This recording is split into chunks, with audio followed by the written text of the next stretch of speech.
Hi everyone, this week we are out on Long Island in Oyster Bay, and what a gorgeous day this was. And honestly, this is most likely the last video this year I am posting with a summer vibe, as fall is upon us here in New York City, with temperatures getting colder, nights getting longer, and the leaves slowly turning into a beautiful arrangement of assorted colors.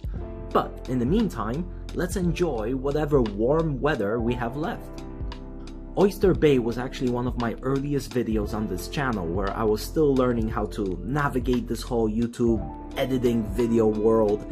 However, I did show the town a little bit, as I did a video on Sagamore Hill, the home of President Theodore Roosevelt, and also, just a short distance away, his resting place.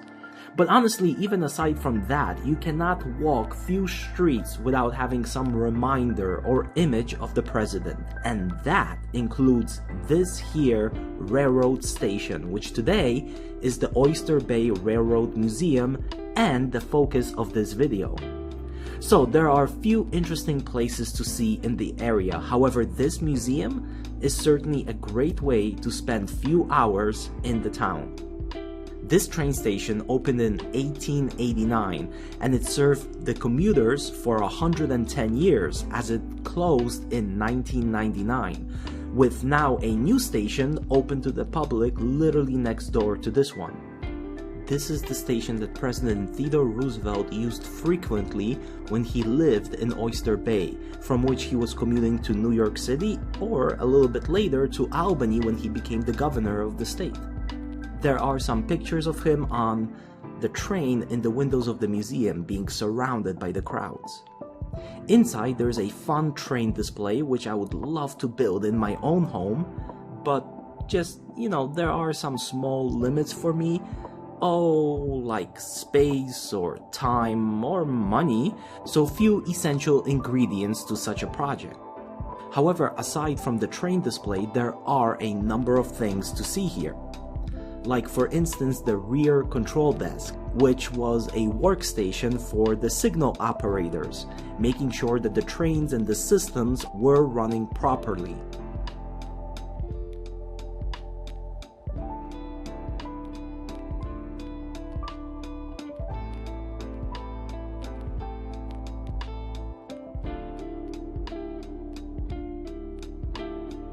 There are some older items, like this old school adding machine used for accounting and bookkeeping, which is pretty cool.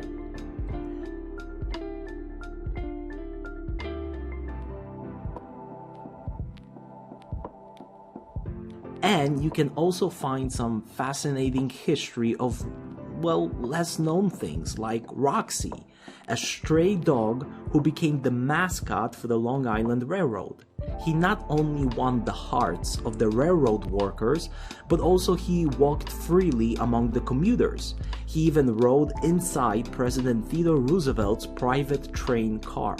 And get this, something that I have learned myself, Roxy had his own bank account with a fairly decent amount of money.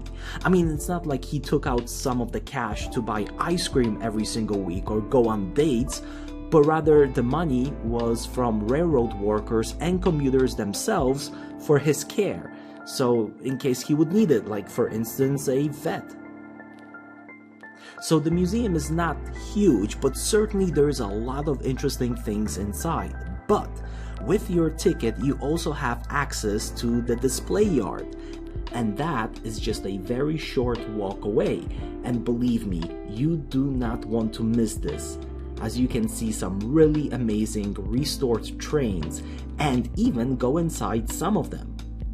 And something that I think everyone will enjoy, no matter what your age is, you have two simulators where you can actually be an engineer and drive a train from one station to another. And I certainly did just that. I mean, I had to, right? But I did not record it, as I needed two hands to drive the train, and honestly, I got really into it. However, the staff is super nice and friendly, and another thing that I learned from them is that the trains, or at least the ones in the United States, have standardized horn signals when approaching a public intersection, 2 long blasts, 1 short, and 1 long. And honestly, I did not know that. I never really came across this kind of information about trains, to be honest with you, and it never really sort of crossed my mind. But now I know, and so do you. So next time you will see a train approaching, you will know that you will hear 2 long blasts, 1 short and 1 long. And that is something I am sure I will be paying attention to more myself. You can go inside a caboose, which is the end of the train, and it's the home for the crew and the office. This one was built in 1927 and it retired from service in 1961.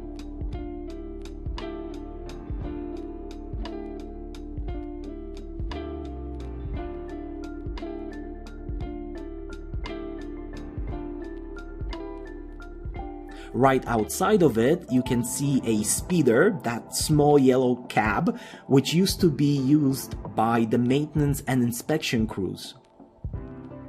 Here we have locomotive 35, designed specifically for heavy commuter jobs, like running from Jamaica, Queens, all the way to Montauk, the end of Long Island, a distance over 100 miles.